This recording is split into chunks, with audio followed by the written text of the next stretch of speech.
Does it really take over 30 bartenders and 12 minutes to shake up this legendary cocktail? I'll show you how to make the creamy and fluffy Ramos Gin Fizz. No straw, no freezer, just a great cocktail.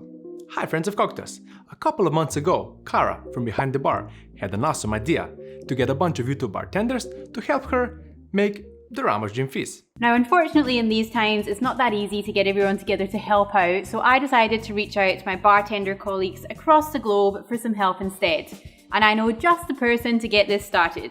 �𝗏𝗵𝗻, want to take it from here? That made me realize two things. One, that we need to grow this channel, and thank you for helping out with that. And two, I haven't made the Ramos Gin Fizz on this channel yet. We'll change that in the next 2 episodes. Today we are making a classic Ramos Gin Fizz, before making our own special version of this classic cocktail next week. Let's start. It's cocktail time.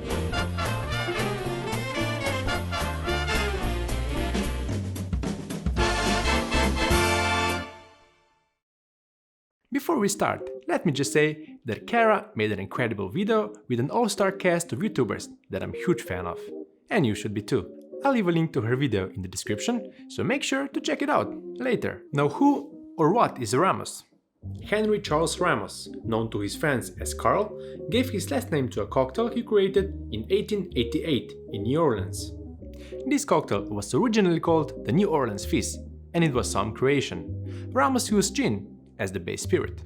Back then, it was the sweeter Old Tom gin, but we'll make sure to balance the citrusy Plymouth gin with a little vanilla syrup. For citrus, we'll add a split base of lemon and lime, and orange blossom water for some extra fragrance, to make it both creamy and frothy. We'll add cream and an egg white. As we pour the cocktail in the glass, we'll also add a little soda water. With both cream and egg white present in this cocktail, there's a reason people say that it feels like drinking a fluffy cloud. And that's what Carl Ramos wanted for the cocktail he also called the one and only. That's one of the reasons why he would hire up to 35 bartenders, just to shake this cocktail during busy hours or days. It was said they would do this up to 12 minutes for one cocktail to achieve the right consistency, so it's no surprise they were still unable to keep up with the demand. The Ramos Gin Fizz is still considered to be a test of bartender skill and stamina. You don't need to shake for that long, but make sure to put some extra effort into it. Let's make it. I'll start with the egg, so that the egg white and yolk can separate through the hawthorn strainer, while I'll get everything else ready. Into our chilled Parisian shaker, we'll add all of the ingredients, except the soda water.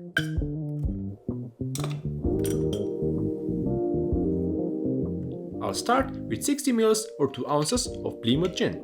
This is less sweet than the Old Tom gin, which was popular at the turn of the 20th century, but its citrusy notes will work great in this cocktail. I'm using vanilla syrup I made for the Pornstar Martini episode instead of adding vanilla extract separately. 22.5 ml or 3/4 ounce. It's up to debate if vanilla was used in the original recipe, but I think it really fits in this drink. To brighten up the drink, we'll add both lemon and lime.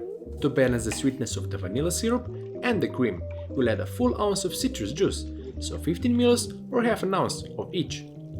Next, the orange blossom water. This is a byproduct of the distillation of fresh bitter orange blossoms for their essential oils. 4 drops is enough to give a nice aroma to the whole cocktail. If you add too much, it will smell like perfume. I'm adding the cream and egg white last, so there's no curdling going on before we start shaking. If you'd like to try a vegan version of this cocktail, �𝗏𝗵𝗻𝗻, who you saw in the beginning, made it on his channel. You'll find a link in the description. If you're not sure about using raw egg white, check out the latest cocktail engineering episode, where I go over how to use egg whites in the safest way possible. Now we'll shake with ice first, and do a dry shake after discarding the ice to get the fluffiest foam possible. But remember to really give it your all when shaking this cocktail.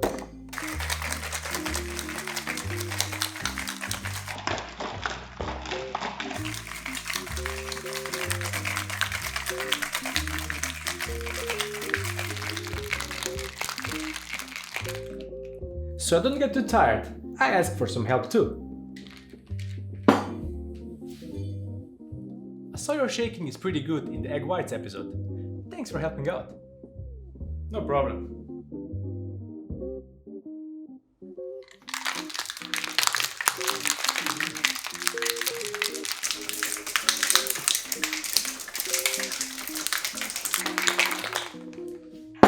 Here we go.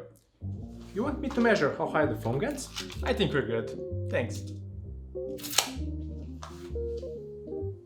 Nerd. Now we'll strain the cocktail and discard the ice and shake again. This is known as the reverse dry shake, and the experiment done by Leandro on his Barfly Freeport channel showed that this makes a bigger and frothier foam.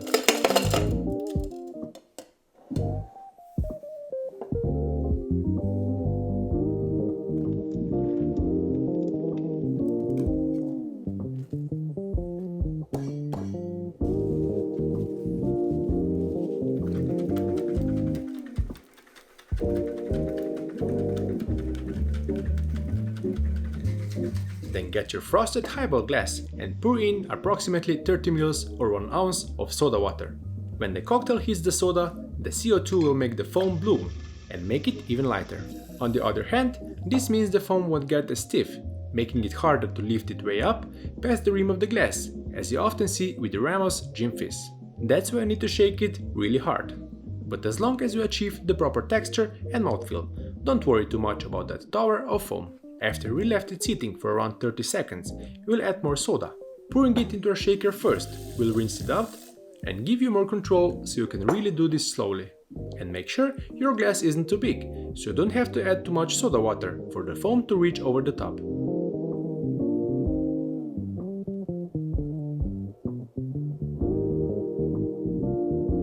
A straw is often added in the middle of the foam to show that it can hold it in place and make the first sip a bit easier.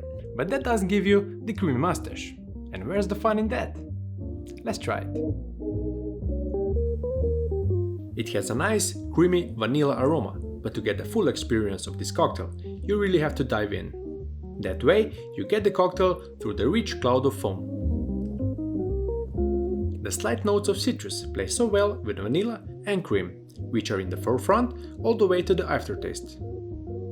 It's really like drinking the best ever version of a boozy vanilla ice cream. You'll want to keep drinking it, but don't forget how much effort goes into making it. So take your time and enjoy it.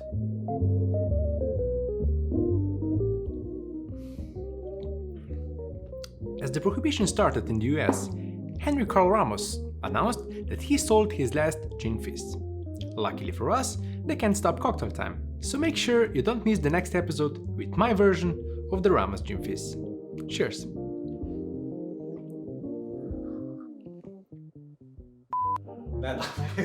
Ja, was ist denn? Ja, tak by było.